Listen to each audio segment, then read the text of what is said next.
this. First person speaks their facts, speaks their feelings, passes the bottle. Two, repeats back person one's facts, person one's feelings, and now they validate that person. So there's an extra step right there.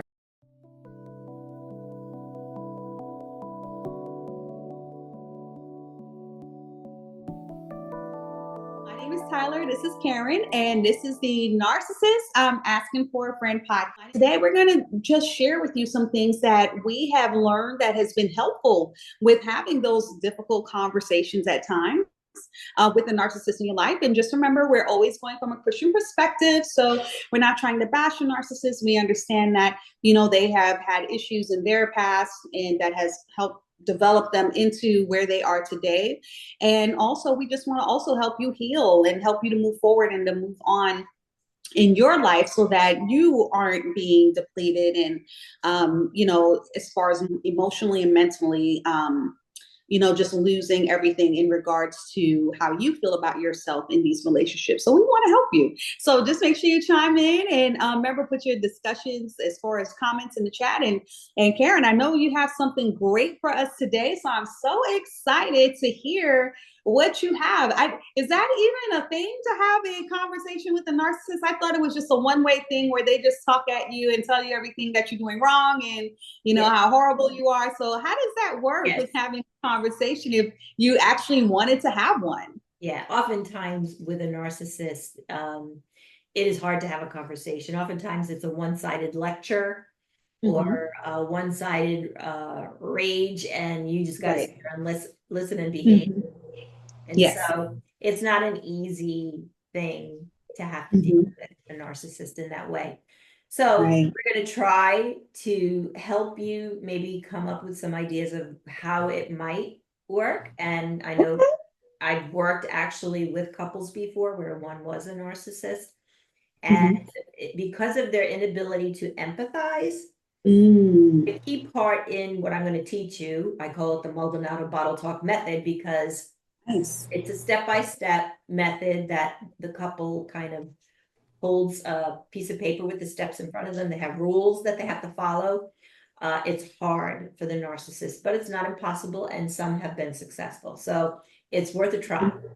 So it is. Yes, it is worth a try. So I'll read you the rules first. So these are rules that you would have. Wait a minute, rules? I thought narcissists didn't play by rules. How do you get this to work? They don't, but they do sometimes follow rules if they are rigid in a lot of ways, including being in power. So it just depends. Oh, okay. So, yes, we might have that situation in some people's lives here. So that's why, I'm going to try everything I can to help. So, so I call it the bottle talk. It's bottle talk method because when I would see my clients face to face, they would be in front of me and I would always give them bottled water. And in the beginning, before I ever developed this method, I would have two people that would begin maybe to have a shouting match with each other in my office. Goodness. And I would say, hold on. I want you to pick up the bottle. And you or whoever's holding the bottle is the only person that's going to be talking from this point forward. So they would both kind of look at me like deer in a headlight, like, whoa, okay. Like, wow, that's real direct. Yes. So then I would say, okay, I would like for you, and maybe I would say it, let's just say I said it to the male of the two. I'm going to say partners, it might not have been. Right, because it could be a mother, a father, it could be a family or a friend. Absolutely. Or workers, yeah. Exactly. Depends on who the narcissist is in your life, but I use this method with couples where there's no narcissist and with families where there's no narcissist. So this is something you can use for a conversation that might be a difficult one. Yes. But it's needed to be had. So take notes for this, not just for the narcissist in your life. This is something that's exactly right. Love it. Yes. So the person holding the bottle is the only one talking. So then that person gets to go first. And what they're going to do is they're going to talk about their facts, about what the conversation is and their feelings Okay. about those facts. Okay, so Right. that's what they're going to do first. But more rules are: do not use the bottle as a weapon. I Um, think that's an important one because is it a glass like Coca-Cola bottle or is it a regular well, drinking water bottle? What let's kind of just say it's a regular drinking water bottle, plastic yeah. bottle, but they can hurt if you get hit with one. So Right. you want to make sure that you know it's not going to be used as a weapon. Right. And depending on whether or not the two people that are talking to each other have a good relationship where they give each other equal time to speak, then Okay. then a timer is not necessary. But if we get it where one person gets to say their piece in 2 minutes and the other person is going on for 20 and giving a lecture, Mm. then we need to have a timer where everybody has 2 minutes each, 2 minutes for you, 2 minutes. And Right. because everything that you have to talk about really could be said in 2 minutes. It does not have to be dramatized, does not have to be extended. Get the facts out. You're just talking facts first step. And then the second Right. is your Because feeling. I think once it goes over 2 minutes, isn't it kind of dramatics at that point? Like you're just kind of adding on drama and all that. You're not sticking to the Yeah. main points after Yeah. that. Yeah. And it's also becoming it's belaboring the issue to the point where the Yes. person that's having to listen is getting tired of this. And the next time you say, let's do bottle talk, they're going to say no, because they don't Right. want to do that. So, Right. remember, time is very important. Time Your, is important. Got it. your Got body it. language should say, I'm listening and I care about what you're saying. Your Mm. facial expressions should be validating and not be negative. So, if I have somebody in my room and it's a couple that's talking to each other, and let's say that the wife says to the husband, um, you know, this, and this, and then all of a sudden he goes, to me, that's not positive body language. Mhm. That is not positive eye contact. And it's not saying I'm really listening and can appreciate what you're saying.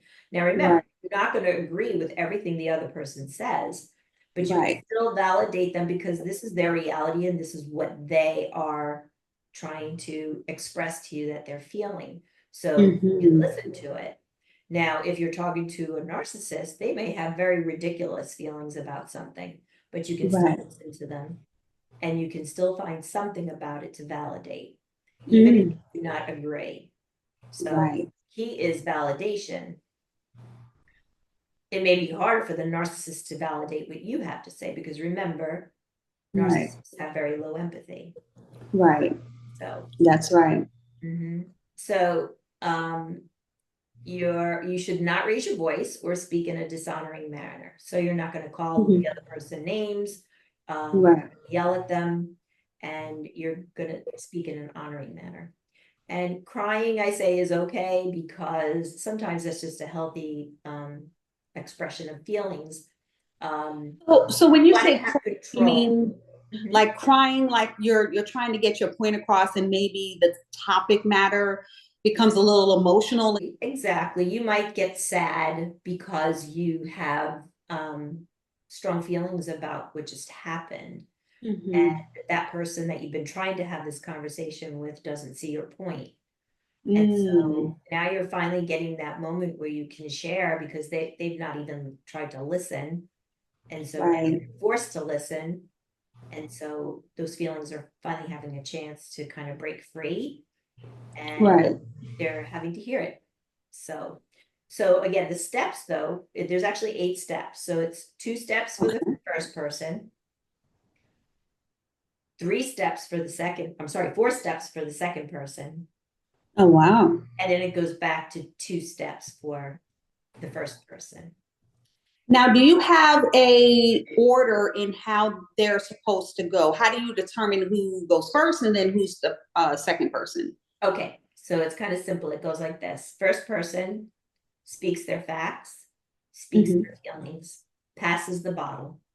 Hmm. 2 repeats back person one's facts, person Hmm. one's feelings, and now they validate that person. So there's an extra step right there because they're going to validate. Mm. Validation starts with a statement like this. Let's just say the person's name is John.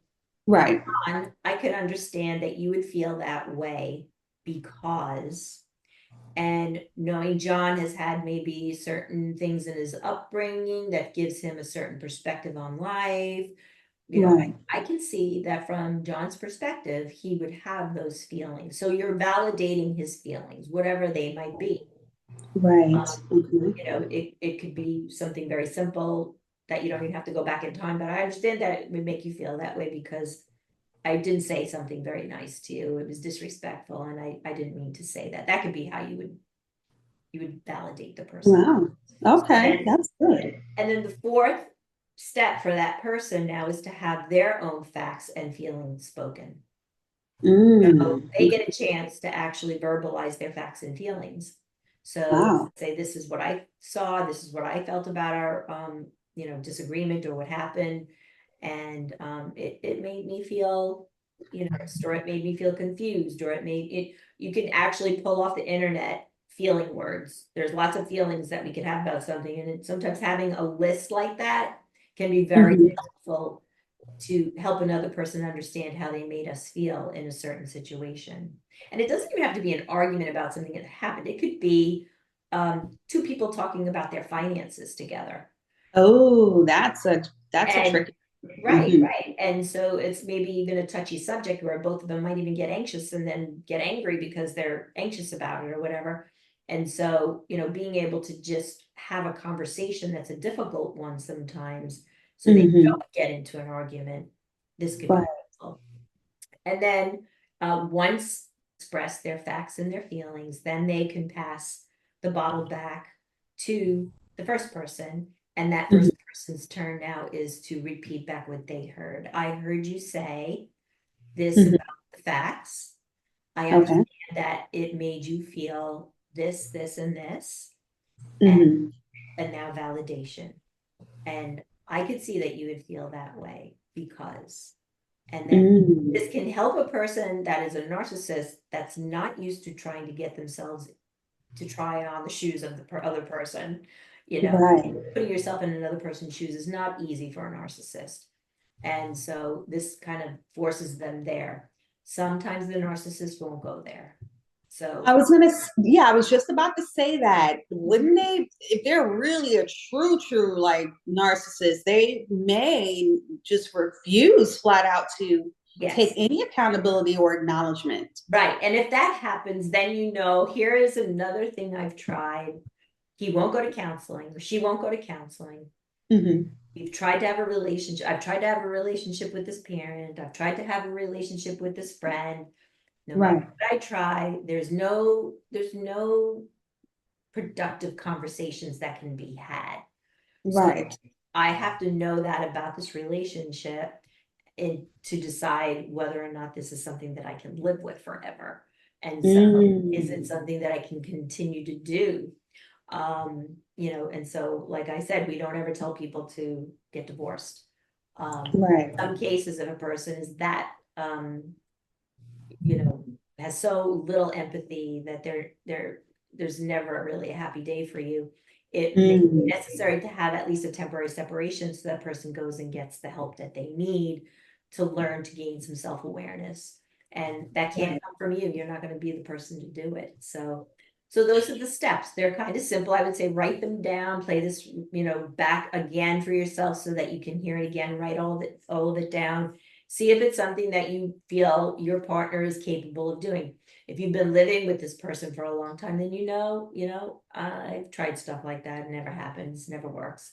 And that may be the case. But for me, I feel like, you don't want to give up so quickly on a relationship if you haven't tried everything. So, And that is true. And I like what you said because it's not just for, just so you know, listeners, it's not just going to be for a spouse or someone you're dating, significant other. This could be a family member. This could be a friend. This could be maybe even a coworker, depending on the relationship or what's going on. I mean, this is something that you can use in many different types of relationships to help get the communication to a healthy place so that everyone can feel like they're being heard, right? right. So, as far as this, I really feel like this is a great exercise, and why we want to hear from you listeners. What do you think about this? This is something that's new, I'm sure, to a lot of you, that you may not have even heard about this or knew about this. How do you feel about trying this? Do you think that it's possible to even with a narcissist do this type of exercise and it be productive and maybe get a positive outcome on the other side of it? So listeners, please make sure you chime in, comment, share this. We want to get this out to everyone. And Karen, I just love this. Now, as far as with this technique, you've been doing this for many years. How do you find the outcome is after when they have done these steps and gone through this technique and you know use this as a way to better communicate? Have you seen the results as far as in the relationships improve? Has it been the same? Has it been kind of like a kind of uphill, downhill kind of situation, or what are your thoughts as far as you see over time working with your Well, clients, how this worked out for them? yeah, it depends on the couple. It depends on their ability to stay on track with the rules and be honoring of each other and listen to each other. So if they're able to do it, a lot of couples, a lot of family members have been able to talk through some difficult things that they've had arguments about for a long time because they're finally finding a way to speak. A lot of times people will avoid the conversations because they've Yes. never gotten anywhere. And so to have Mm, something that they can use that will help them to actually talk through issues that are probably not even, you know, just for this one couple that they've done. A lot of people may have the same argument. And, right. but it kind of helps them to see, I even had one couple tell me we didn't realize that when we would argue with each other about this one situation, it was actually a financial situation, Mm. both saying the same thing, but neither one of us would really listen to the other one, that we were talking over Wow. each other. And so finally, when we had the rules that we had to follow, we both saw that as we were validating each other, we were saying the same exact thing. So it's Wow. interesting how, when we are maybe anxious in our conversations, we may not give the other person a chance to be heard, or we may not Right. ourselves be heard. And so being heard is very important. If we don't feel like someone's listening to us, it will cause us to finally close up. We'll shut down. I know Mm. we might fight for a while, but if we feel like Mhm. it's going nowhere, we'll just shut Mhm. down. So you do have to give other people, and other people need to give you the floor so that you can speak. That's amazing. Like you said, just being heard, feel like you're being seen, acknowledged. It's so important, on both sides. So I'm definitely glad you shared that. And what would you say to our listeners that, maybe they're like, oh wow, this is a great idea. I love this. Let me share it with this person, whoever that person is in their life that, is being difficult. And then they experience maybe this negative reaction to it. What would you say that maybe the person should do maybe to prepare themselves for however the narcissist or a toxic person or whoever the difficult person is in their life may react if they're not accepting and open to this technique? What should they do to prepare themselves, or what can they do so it doesn't create further, anxiety on their part in the future? They have to prepare themselves beforehand. Um, Mm-hmm. if they've been maybe suspicious that this person may be a narcissist, or they know for sure this person is a Mm-hmm. narcissist, maybe now this could be another test for them to see, I know that there's limits to how close I can get to this person, but is it possible I could get a little closer because this tool will help? And so it could be just more of a tool for them to kind of check and see. And so prepare yourself that, yeah, you might find out that they're more difficult than you even thought, or or you might find out something that is great to find out, that you are working with someone that's can be somewhat reasonable. They're going to want to prepare themselves for the fact that they may just find out that this person is even more difficult than they thought, which, Mm. is a tough thing, but this would definitely be a measurement tool that would be able to help you to know, is it possible for this person to have any level of empathy and any level of honor and respect for me enough to listen when I have something important that I want to say. So it could make them sadder after doing it to see that this person has so little empathy and so little ability to do that. But it also may just open their eyes to what they're up against as well. And so better to be informed and know what you're dealing with than to be in the dark and wonder. And so I think it could. Right. Yeah, this is a good test. I like what you said. It's a measurement tool, it's a test, it's a way to kind of feel things out to see, okay, is this person ever going to listen to me or hear me? Is this something that I can put up with Right, the rest of my life? right, right. And that may be a hard pill to swallow for some people. Right, right. And it can be very hard. Yes, for sure. Yeah, long-term difficulty like this and that kind of a hard relationship, it's not something that they thought they were choosing when they got together with this person. And so if it's not a spouse, then, you may want to just decide to, have no contact with the person at all. If it is a spouse, then, Right. you really need to, you know, go in the direction that you feel like God is telling you to go. And if that means, temporary Yes. separation for the person to get help, then that's what you would do. Well, definitely. I so love that because this type of thing is when someone is in the midst of a relationship like that. I know for me personally, just kind of being in that back and forth, you're trying to do the counseling, you're thinking maybe this can work. It's these little things like, are they willing to do this? Are they willing to try this?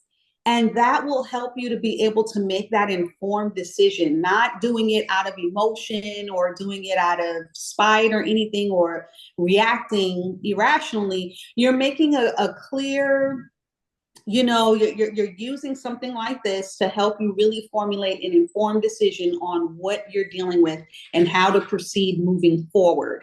Absolutely. Um, and I think it's wisdom. What you're sharing is a lot of wisdom because when you are in that type of situation, you always want to move in a way that is going to keep you safe, and also that's going to help you to use. Okay, this situation I noticed this situation I noticed that, and you can kind of build it upon it. Like you said, it's just like a way to kind of measure. Hmm. Okay, how many times have we tried to do this? Now with this technique, do you recommend before or after therapy, or maybe during the whole time, like during therapy, if the person's even willing? So let's just go there Well, I first. would say if they do try it on their own before therapy and they don't get anywhere with the person, then I would say going to therapy would be the next best step. If the narcissist is willing, a lot of times they're not because they don't think that they're the problem. They think their Right, spouse needs to go for therapy if it's a spouse, or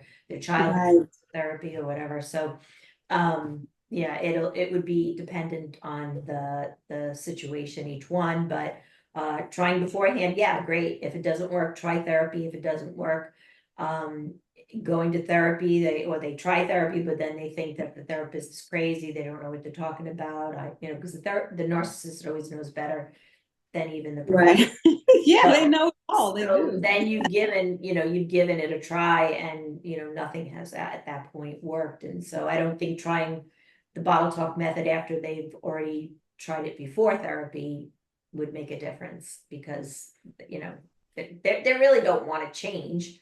They just want Right. the other person to change to become more submissive. Right, exactly. It's about getting them into submission, right? Yeah. And is that like a key word that if you're in a relationship that you need to look out for if you hear someone telling you you need to be submissive, or are there certain things that they say that you should be like, "Ooh, that's a red flag. They're saying this." And Well, I do believe the Bible talks about submission, and of course, people, I think take that, um, people can take it the wrong way on either side. In a marriage, it could be the wife that takes it the wrong way and thinks that that means that the Bible is saying that she needs to be a slave. And then Right. the husband could take it that, you will submit to me in everything. And that's not Right. exactly what the Bible says. People can take it completely out of context because there are parts in the Bible where it reads that we should submit to one another. And so submitting Right. submitting to okay, so in a marriage, submitting to the husband, he is considered the head of the family biblically. And so Right. submitting to him, but he is also supposed to love us. And in loving us, he should also be willing to listen to our opinion if there's a family decision that needs to be made. Yeah, Right. submit to his final decision, but you should be able to be a partner in coming to conclusions together, and he should be accepting what you have to say. So um oftentimes that doesn't happen in a narcissistic relationship if the husband is the um is the narcissist, because he's, Right. he's the head of the family, and he's also the one to be submitted to on all counts. And Mm-hmm. you just listen to me, and I'll just lead the show. So Right. Now, listeners and viewers, I want you to chime in on this because that word submission is like a touchy word. It's a sore subject for a lot of people because that it has been weaponized. Let's just look at it for what it is. That word has been weaponized in some way, and just because it has been weaponized in society does not mean that it's a bad term or an evil thing. It doesn't. It's because someone twisted it. It's just like Satan does a lot of things that are good, and then he twists it, and then now it seems like it's a negative or a bad thing. right. But so I want you to chime in, give your comments. What do you think about that? About the submission, about in relationships, and how do you deal with and navigate those things? And ask your questions because we want to answer them for you and give you perspective so that you're not going to any extreme right or left with what that means in a marriage and relationships and even with other people in your life. Okay. So definitely, because we all need to submit to some authority, right? We all need. That's very true. Definitely. Very true. We need accountability, and Yes. it's actually a good thing if it's done in the right way. If it's done in the right way. Absolutely. I love it. I love it. And are there any final thoughts for our listeners and viewers today and when it comes to having those difficult conversations, learning how to navigate those touchy subjects, with the, narcissistic person in their life that maybe they want to have a conversation with? Is any last thoughts on it that maybe we hadn't covered so far? Well, I think one thought that did come to my mind was that would be good for me to say is not just in a narcissistic relationship, but also in any relationship when a person is angry. Mm. Anger is actually a secondary emotion, and actually the primary emotion to anger is fear. So if Oh, you can wow. ask yourself when you're in a disagreement, what is it that I'm really fearing right now? Mm. Usually you're fearing that something is happening that you don't want to have happen, or something isn't happening that you want to have happen. So you have to ask yourself, what is it that I'm fearing right now? And if you could soften the conversation to talk about the fears, that would Ooh. actually, so you're feeling angry. It's like, all right, I see that you're angry. Let's just sit for a second with this, and let's just think about what is it that we both want? What is it that we're fearing isn't going to happen? Or what is it that we're fearing is going to happen here? Ooh. Sometimes couples actually fight with each other because they're fearing something external, has nothing to do with either one of them, but something they have no control over. But they become Mm. so anxious that it turns into like this shouting match because there's a catharsis when they yell a little bit. There's just this, Right. right? So it's good if you're feeling that you're having a disagreement with someone, a family member or anybody. You're both angry. What is it that he or she is fearing? What is it that I am fearing? And then talk about that. Wow, that's amazing. It just a thought came to my mind about that. Like you said, you had a couple that had finances that they were kind of, having some issues with, but then they ended up being on the same page. have you ever found, and this will be the last thing, maybe you have a couple that one person is very financially, I want to say conservative, and they're really thoughtful in how they spend money, and they don't believe in wasting and just throwing stuff, on just buying anything. And you have another side that's kind of extreme where they just anything they buy, they see, they want to just buy it. They kind of just are like them home shopping network type people, and they're just kind of buying everything, and they just don't have a thought to cost. And it could be maybe one person had a background where they had a very tough upbringing, where maybe there was a lot of poverty, and that's why they're so careful with their money, and they look at investments and things, and they want to always accumulate wealth and not just lose all their wealth. And then the other side that just wants what they want, likes what they like. They like to be flashy. They like to have the nice and best things and the most updated technology and the biggest house, the nicest car. So how do you get to people that are so maybe opposite and extreme in those instances? Maybe the person that was conservative loved the part about the person that was flashy and looked nice and maybe got the hair done and they did all these things, but they didn't realize that person was spending a lot of money to do all of those things to keep themselves up and to keep up that image. And now you're with that person, you're like, oh my gosh, now they're using all of my money to get all these cars, to get all these upgrades and updates. You know what I'm saying? Right, right. So it really depends on the couple. And I'm like thinking like, okay, in a narcissistic situation where there's a Yeah, husband that's always telling the wife that she needs to lose weight, she needs to have, why yeah, do you look like this? But then he gets mad at her when she spends money. So that's like, right, she's like now between a rock and a hard place. Okay, you want me to right, do this, but when I go to do it, then you complain about how much money I've spent. So do you right, really want me to do this? You're right. comparing me to other people. I want so badly to make you happy, but I can't seem to make you happy. And that is a lot of times the problem for the person that's with the narcissist. You get in trouble if you do it, you get in trouble if you don't do it. Wow. That's amazing. That's some words of wisdom there. And you know what? We'll actually touch on that. We're going to actually have some more dialogue in regards to that, because I feel like that's something that a lot of people struggle with. And we want to make sure we're able to help you. And just remember, as we close it out, and we're going to see you next time, remember to like, share, subscribe, put your comments in there. We want to know what you're thinking. Share this with someone. It doesn't cost you a thing. And you'll actually be helping someone out that's in a, situation where maybe they need to have a difficult conversation. Help them out by sharing it so they can know how they can do that. And in the meantime, the Karen and I will see you on the next episode. Narcissist, I'm Asking for a Friend podcast. We'll see you soon. Bye bye.